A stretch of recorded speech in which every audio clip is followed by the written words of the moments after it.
आज के समय की बहुएं तो फिर भी अच्छी है। दिक्कत तो जो ये नई पीढ़ी आ रही है ना, जो बहुएं के मेरा छोरा, उसके चक्कर में घर में झगड़ा करे, पति का प्राण खाए। और आने वाले समय में दिक्कत ये है कि तेरा क्या होगा रे कालिया। ये जो नई पीढ़ी, नई जनरेशन जो हो रही है, अब इनको क्या होना।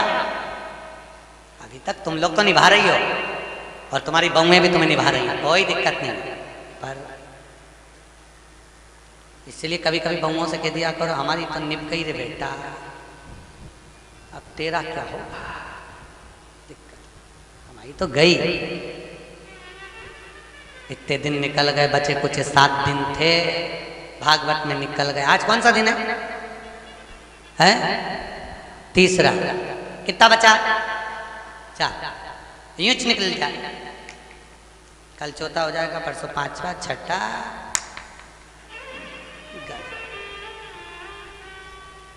अब कई करे तो तुम तो कभी कभी बहुओं को कह दिया करो, हमारी तो निकली गई, बचपन गंवा दिया, जवानी निकल गई, शरीर बुढ़ापा आ गया, 2 रोटी खाएंगे, कहीं पे भी पड़े रहेंगे, राम गुण गाएंगे, कोई भी दे देगा री बेटा। पर दिक्कत तो आजकल के बच्चे इतने प्रश्न करते हैं, और प्रश्न माँ से नहीं करते जितने दादी से करते हैं। सबसे ज्यादा प्राण खाए औलाद दादी। एक बच्चा दादी के पास आके बोला, दादी दादी। दादी बोली हाँ। एक बार तो टें बोलना, टें। दादी बोली ये टें क्या होता है रे? नहीं दादी तू बोल मुंह से टें, ऐसा बोल दे बस।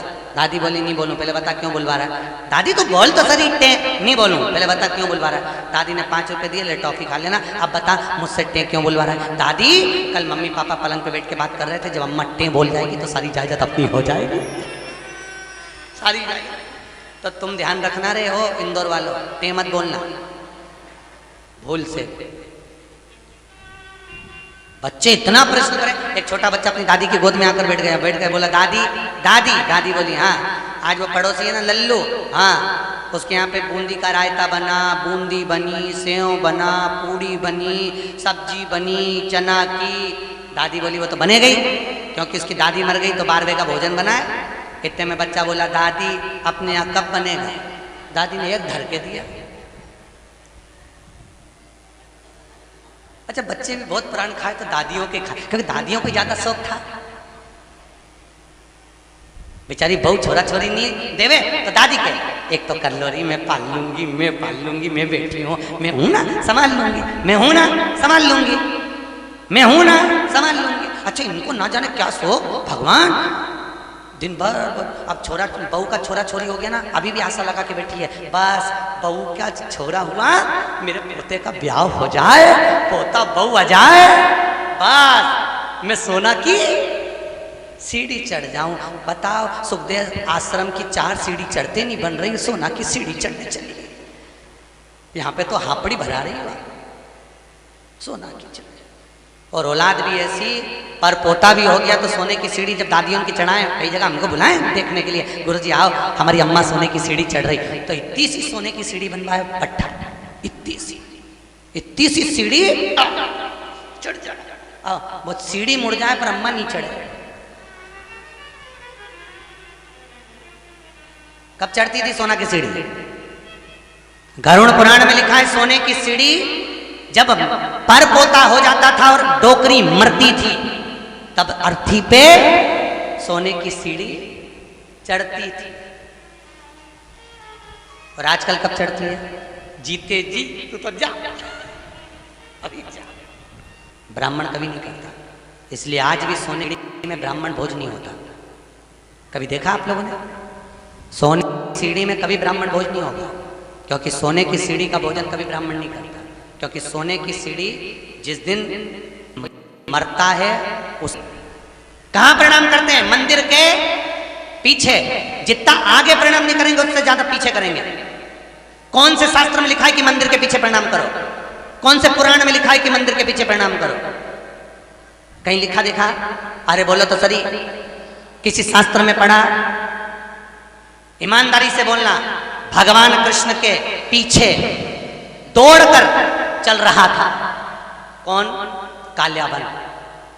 कथा आएगी आगे। जरासंध के साथ जब युद्ध हुआ था और ब्राह्मणों की सेना लेकर आया था काल्यावन, और भगवान युद्ध का मैदान छोड़कर भागे। नाम क्या पड़ गया था? रण छोड़ रहा है। तो ईमानदारी से बोलो, ब्राह्मणों की सेना देखकर भगवान भागे, भागकर आगे जाके पीछे जो काल्यावन आ रहा था, क्या उसको मार नहीं सकते थे? अरे बोलो जम के, मार सकते थे ना। जब जरासंध को मार सकते हैं, आदि को मरवा सकते हैं, तो काल्यावन को क्यों नहीं मारा? मेरे द्वारकानाथ ने, मेरे द्वारकाधीश ने क्यों नहीं मारा? क्योंकि भगवान कृष्ण को मालूम था ये काल्यावन ब्राह्मणों को इतना भोजन कराता है, इतना वस्त्र दान करता है कि सारे ब्राह्मणों का इसका मरना इतना सरल नहीं है। तो भगवान ने सोचा इसको मारने के लिए एक ही काम हो सकता है कि मुझे भागना पड़ेगा। मैं भागूंगा तो ये मेरी पीठ देखेगा, मेरे पीठ पर अधर्म का निवास होता है। जितना ये मेरी पीठ देखकर भागेगा उतना इसका धर्म नष्ट हो जाएगा, अधर्म बढ़ जाएगा, अधर्म बढ़ेगा, ये ऊपर आएगा और मर जाएगा। इसलिए भगवान भागे, अपनी पीठ दिखाकर भागे, और पीठ जितनी काल्यावन ने देखी, ऊपर जाते से मुचकुंद के नेत्र द्वारा जलकर भस्म हो गया। इसलिए हमारे हिंदू धर्म की रीति है कि मंदिर के पीछे अधर्म का निवास होता है। इसलिए मंदिर के पीछे जितना तुम प्रणाम करोगे उतना तुम्हारा पाप बढ़ेगा, पुण्य नष्ट होगा, उतना पुण्य नष्ट होगा। अब सोचो तुमने कितना पाप कमाया, बोलते जाओ। अरे बोलो तो रे, पाप कितना कमाया और पुण्य कितना कमाया? सामने लोग कम प्रणाम करते हैं, बस बेचारी ये परिक्रमा कर रही थी, थक गई, दीवार से टिक के खड़ी हो गई, तो दूसरी ने देखा पीछे प्रणाम करो तो कुछ मिलता होगा, दूसरी ने चालू करी, उसका देखे तीसरी ने चालू करी, तीसरे को देखे चौथी ने चालू करी, पूरा भारत की भूमि सब गंजी हो गई उसी के चक्कर में, सब एक पाने लगे सब। तो बेचारे वो तो कहीं कहीं के संत विद्वान थे, कहीं कहीं के महात्मा विद्वान थे, तो उन्होंने मंदिर के पीछे फोटो चिपका दिया भगवान का कि कम से कम इन्हें पाप तो नहीं लगेगा, तो फोटो चिपका दिया कि कम से कम आगे भगवान का भी दर्शन हो जाए।